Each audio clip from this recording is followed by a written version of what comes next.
Quiet time is not enough, I would say, for anybody in leadership for a multitude of reasons.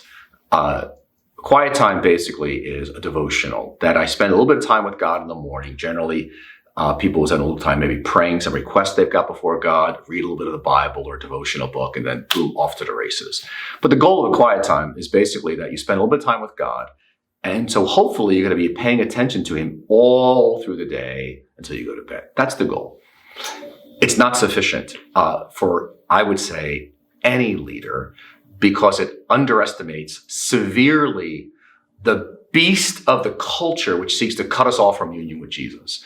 In fact, I'm going to give you a picture which really changed my whole view of quiet time and the pressure that we're under. It comes from the book of Revelation, which is all these pictures of images of beasts and dragon, and it's meant to give us a picture. And that behind the beast, which is symbolic of the culture, and that time was the Roman Empire. And ours is the Western culture, which is, sweeps the world through the entertainment industry and the web and et cetera, and television, media. And then behind that are demonic powers that seek to cut us off from Christ and get us to live lies. And so we're under tremendous pressure. Do you understand that for you not to walk in a relationship of abiding in Jesus? But the goal is that all through the days we're practicing this presence. We're aware of him. We're remembering him. We're in relationship with Jesus, and our life is flowing out of that. But a quiet time for a few minutes in the morning is not sufficient to sustain all through the day. I found out by 12 noon, I'd have a quiet time. By 9 o'clock, I'm getting ornery. By 11 o'clock, I'm angry. By 2 o'clock, I'm cutting people off. By the time I'm driving home, I'm cursing at the guy behind me who's beeping his horn.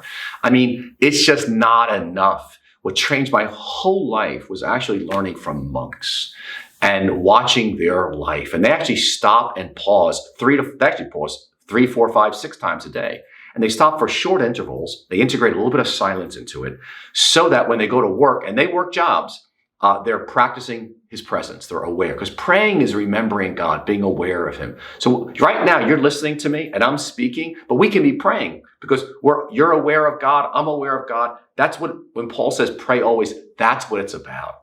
And so, the idea of a quiet time, I want to just challenge you to expand it to really, I call now what I took from monasticism, daily offices, which is I stop and I pause, not once a day, but 2 to 3 times a day. I actually pause 3 times a day in a fixed way every day, morning, midday, and always before I go to bed.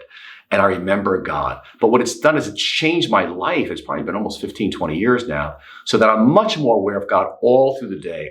When Jesus said, unless you abide in me, you will bear no fruit. In other words, abiding in Jesus is the only source of fruitfulness that actually impacts people's lives.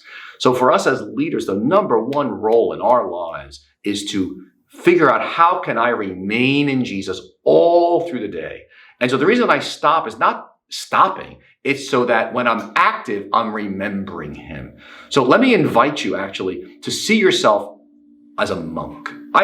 You've left the world to be with Jesus. Again, Psalm 27:4 is one of my favorite verses in the whole Bible. What David writes, he's a king, he's under great pressure, he's surrounded by enemies outside the gate, and he writes this, one thing I ask of the Lord, this is what I seek, that I may dwell in the house of the Lord all the days of my life, to gaze on his beauty and to seek him in his temple. We all have the same first work. All of us, whether you're a social worker, a doctor, a lawyer, a pastor, a missionary, your first work is him, to seek his face, to gaze upon his beauty. That is our work. So therefore, when you structure your day, say, okay, how am I going to seek his face today? And so I would invite you to do what I do. Structure a time in the morning. And mine generally is a longer time in the morning in scripture and prayer. And then midday, I do brief. I may pray a psalm. I may pray the Our Father. I'm actually reading through the Old Testament. But I'm always going to do some silence. And then in the evening, always before I go to bed, I'm going to end with a devotional, daily office. Again, the word office means work. My first work is seek his face, Psalm 27:4. And I found that structuring multiple offices or daily quiet times in the day enabled me to remember him all through the day. And it was a life changer for me. And I would encourage you to consider and do it as well, because we are living in a world where there is enormous demonic and worldly pressure that we live secular lives as if God doesn't even exist. But God's here and he's called you to abide in him, out of which your ministry might flow.